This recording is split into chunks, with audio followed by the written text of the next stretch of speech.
Ever wonder what the experience of living in a virtual reality world would be like? If you ever did, stop wondering because you can start living it on Decentraland.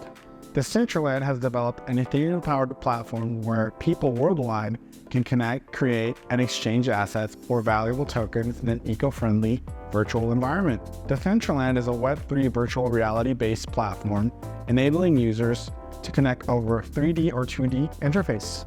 And you can become a part of this experience when you access Decentraland through your computer or mobile device. Decentraland maintains its functionality through a 3-layered Ethereum smart contract protocol, those being a consensus layer, a content layer, and a real-time layer. Each layer works together to give users a wholesome virtual world experience. The consensus layer tracks the ownership of land parcels and other assets, and then records it on a blockchain ledger. The content layer renders the files representing users' virtual assets through a decentralized system.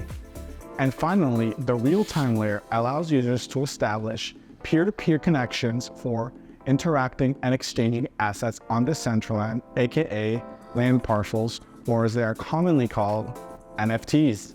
Decentraland was the first ever created metaverse. Today, it remains the largest decentralized open source platform after achieving its first milestone in June of 2015. Decentraland launched its mainnet in February 2020. Decentraland distinguishes itself from other virtual reality platforms by providing users with a fully decentralized metaverse experience. It's essentially built, owned, and governed by users. This is reflected in the fact that all proposed decisions are made through votes cast by community members. Now that we know what Decentraland is, let's talk about its tokenomics. Mana. Decentraland's token circulates over 1.5 million mana.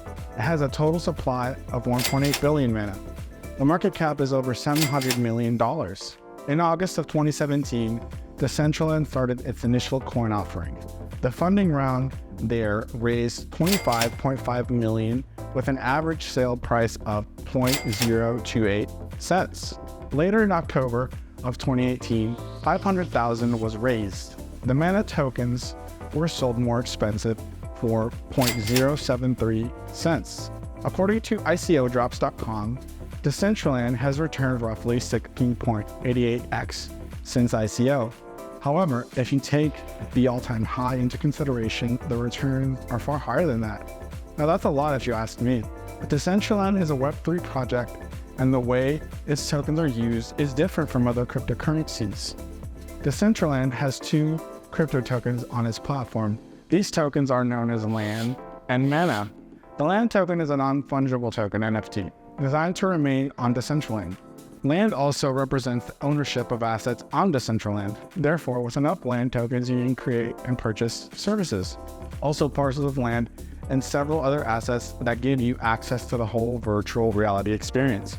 Mana is the other token on Decentraland's exchange for ETH. It's an ERC20 token used for making transactions on Decentraland. I suggest you visit their webpage and walk around to see how it all works. Also affecting tokenomics is the burns or destruction of mana tokens. This lowers the total max supply when it happens. Right now, up to 21% of mana tokens have been burned, about 600 million mana tokens. Compared to the quantity of burnt mana tokens, a small sum of only 55 million units is locked in Decentraland smart contracts. A high ratio between burnt and locked tokens creates scarcity, which is good for the value of the token. Decentraland designed its smart contract to keep a high ratio by systematically burning tokens when certain transactions occur. For instance, selling land on Decentraland incurs a 2.5% burn of the total sale price. That burning mechanism is great because it keeps mana tokens minimal and pushes the price up. This leads us into price action and total value law. On January 23, 2023, Decentraland made its near-term bottom at just under 29 cents. It would then rocket ship to the top to over 0.84 cents, 192% gain. This near doubling is crazy, but very typical in the crypto market, and it's why you should stay in the game. If you like that, take a look at what happened at the end of 2021. And the price of mana went from 74 cents on October 21st, 2021, then to the moon at $5.94 at its all-time high, a 689% increase in less than 2 months. Wow, that's cryptocurrency gains at the very best. Imagine if you took that trade, you would be sitting pretty. That being said, you must also protect yourself to the downside. From that peak at $5.14, right around there, the price dropped 94% to the downside. Anyone who got caught in that trade learned that at some point you sell everything and cash out. The potential gains are no longer worth the risk. On DeFi Llama, there is no mana token, as mana is a virtual world that resembles a video game like valuation. Its price depends on NFT sales, sentiment on virtual reality, and of course Web3. I have no doubt that at some point in the future, or in the next bull run, VR and Web3 will peak again.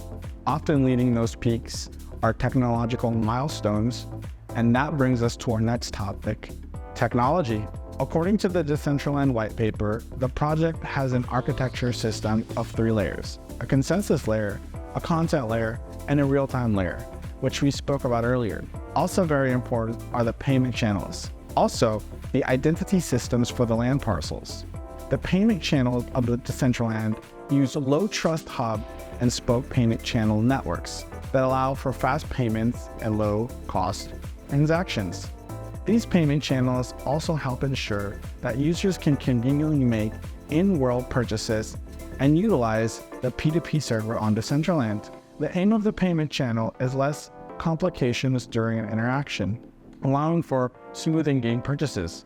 The identity system of Decentraland provides a unique ownership experience where the credentials you own are based on the coordinates of your purchased land. This identity system effectively allows Decentraland to create a layer of ownership over its users' assets. That is how the NFT works, so no one's land parcel is ever confused with anybody else's. Decentraland was written using C#, GLSL, and HTML coding languages, among others. The code used for writing Decentraland provides a user-friendly interface with a high level of functionality. Users need that to execute activities on the virtual reality platform.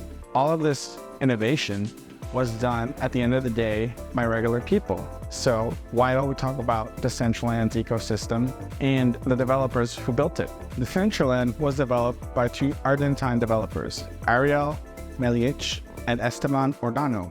Aside from being co-founders of the Decentraland project, Ariel and Esteban have gathered significant technical knowledge and achievements relating to the blockchain network.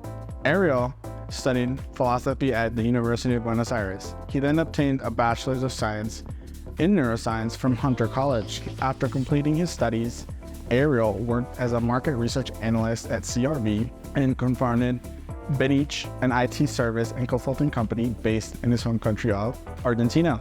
However, as of April 2020, Ariel resigned from Decentraland and became a co-founder of Big Time Studio, which he founded. That being said, Ariel continues to serve as an advisor of Decentraland and was critical in its formation.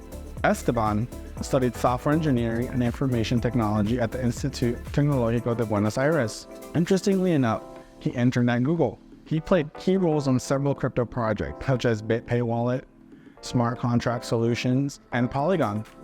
If you want to know more about Polygon, click the link above when I cover Polygon in greater detail. Esteban has a terrific background, and it's no surprise that he was able to set up such a great payment channel. A background like his is what you really want to see in your founder. Lots of past blockchain experience and successful projects. This is an indicator of future success. Another indicator is partnership. Decentraland has hosted numerous events and partnered with many big names in the cryptocurrency and gaming industries. One of its most significant landmark partnerships will be its most recent cooperation with Polygon. That partnership led to a surge in mana price of 20.78% within 24 hours of the announcement. Aside from Polygon, Decentraland has collaborated with many projects that have helped to solidify its footing in the blockchain world. Some of Decentraland's partners and supporters include Binance, Ethereum, Under Armour, Samsung, FBG Capital, Cyberpunk, Digital Currency Group, Animoca Brands, Licht, Cobalt, and Empire, among many other partnerships. This is quite the lineup of companies. More recently, Decentraland will host Metaverse Art Week from July 19th to July 23rd. This will be its 4th year running. This year's theme is "The Metaverse is Dead, Long Live the Metaverse." This event will be held, of course, in Decentraland and could be a good precursor of what direction Decentraland takes next. Not just for Decentraland in particular, but for the Metaverse in general. As someone who appreciates Web3 and art, I will be checking out that event. Decentraland has established itself as one of the major players of the Metaverse and plans to continue developing its virtual platform through innovative partnerships and updates to its blockchain technology. However, there is major interest and competition in the marketplace for the Metaverse, which is like companies fighting over becoming the next Amazon. So up next, I will cover the competition. Several platforms compete in the Metaverse sector with Decentraland. The top competitor is Sandbox, Gala, Floki, and Blocktopia. Let's start things off with Sandbox. Sandbox could be considered as one of the top alternatives to Decentraland, but several features differentiate them. Sandbox has supplied its platform with over 150,000 plots of estates, while Decentraland holds around 90,000 parcels of land. Sandbox is also more accessible with multiple options for interaction on its platform. However, Decentraland only enables access by wallet connection, making it a less accessible platform. The market cap for Sandbox is $867 million, and interestingly, the Sand token has a max supply of 3 billion. Seems like I should make an episode about them next. Gala is the next one I want to talk about. Gala is a blockchain-powered virtual reality gaming platform. Unlike Decentraland, which offers social experiences such as hosted events and concerts, Gala is designed mainly as a framework for developers to build games. I have played some of their games.